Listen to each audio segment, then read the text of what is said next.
नमस्कार, स्वागत है आपका न्यूज स्कूप पर। आपके साथ में गिटी भाविया। एक नजर डालते हैं आज की बड़ी खबरों पर।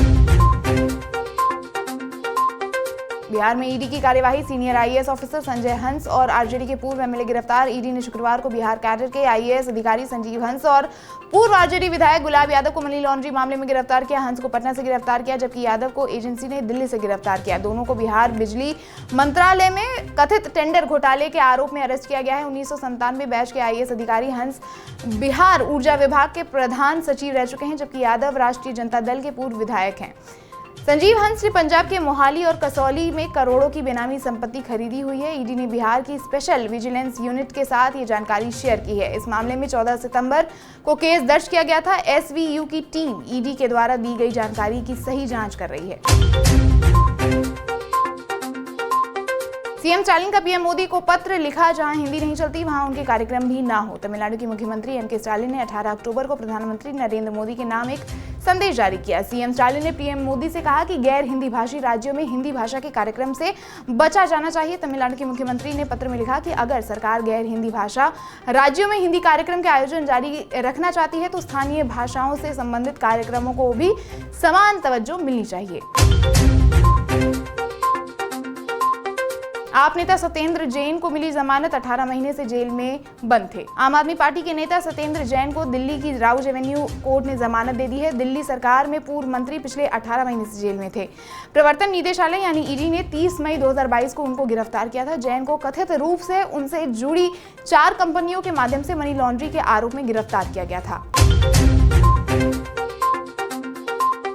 राज्यपाल एन रवि का बड़ा दावा, कहा तमिलनाडु को भारत से अलग करने की कोशिश की जा रही है। तमिलनाडु के राज्यपाल आर.एन. रवि ने शुक्रवार को बहुत बड़ा दावा किया। इससे सियासत में काफी हलचल पैदा हो गई है। उन्होंने कहा कि भारत को अलग करने का प्रयास किया जा रहा है। साथ ही ये भी कहा कि इस तरह की कोशिशें कभी भी पूरी नहीं हो सकेगी। उन्होंने कहा कि भारत के 27 राज्यों ने 3 भाषा फॉर्मूला अपनाया है, लेकिन तमिलनाडु अन्य भाषाओं को शामिल नहीं करने के विरोध में है।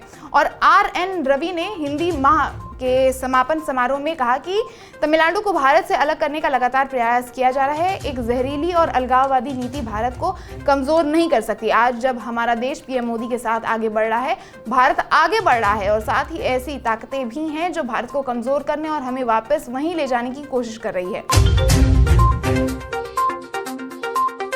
सीट शेयरिंग के बात पर सपा और कांग्रेस के बीच खिंची तलवारें, महाराष्ट्र चुनाव से पहली फंसी पेच। समाजवादी पार्टी ने एक तरफ तो उस कांग्रेस से बिना पूछे यूपी के उपचुनाव के लिए कैंडिडेट्स तय कर दिए। वो चाहती है लेकिन कि महाराष्ट्र में बिना उनसे पूछे कोई भी सीट शेयरिंग ना हो। इतना ही नहीं, जिन सीटों पर पिछली बार कांग्रेस के कैंडिडेट्स ने जीत हासिल की थी वो सीटें भी समाजवादी पार्टी को चाहिए।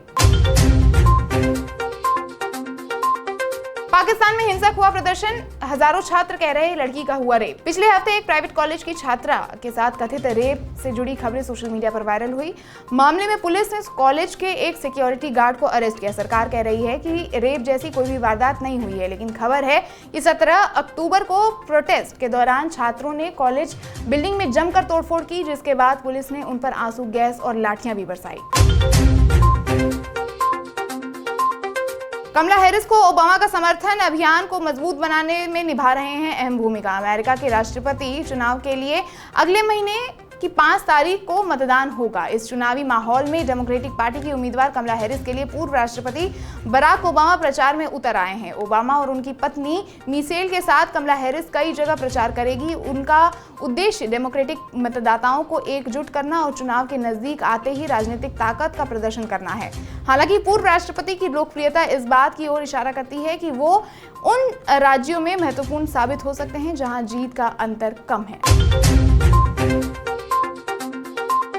अमेरिका का मोस्ट वांटेड RAW का एजेंट विकास यादव को लेकर उलझी गुत्थी। अमेरिका की FBI एजेंसी ने विकास यादव को मोस्ट वांटेड करार कर दिया है। उसकी तलाश हर जगह जारी की गई है। ऐसा आरोप है कि खालिस्तानी समर्थक गुप्तवंत पन्नू की हत्या की कोशिश यादव की तरफ से की गई थी। कहा तो ये भी जा रहा है कि वो एक रॉ एजेंट था जो किसी मिशन पर निकला था। अभी के लिए भारत ने खुद को विकास यादव से दूर कर लिया है। साफ कहा गया है कि उसका भारत सरकार से कोई भी नाता नहीं है। दिल्ली का और घुटता दम, कई जगह AQI 300 पार। दिल्ली में प्रदूषण बढ़ता जा रहा है। बदलते मौसम के साथ कई इलाकों में AQI लेवल 300 पार जा चुका है। स्थिति की गंभीरता को देखते हुए आम आदमी पार्टी भी एक्शन मोड में आ गई है, जबकि विपक्षी दल, जो आम आदमी पार्टी के विपक्षी दल हैं, वो दिल्ली के प्रदूषण पर हमलावर हैं और आम आदमी पार्टी के खिलाफ प्रदर्शन करने को तैयार बैठे हैं। मुंबई में बारिश का येलो अलर्ट, महाराष्ट्र के कुछ जिलों में तूफान की चेतावनी। 3 दिनों की भीषण गर्मी के बाद शुक्रवार की दोपहर मुंबई में थोड़ी राहत देखने को मिली। हालांकि मुंबई में तापमान 34 डिग्री से अधिक था, लेकिन बारिश ने मुंबई के लोगों को काफी राहत दी। मुंबई में आज शनिवार और रविवार को येलो अलर्ट जारी कर दिया गया है।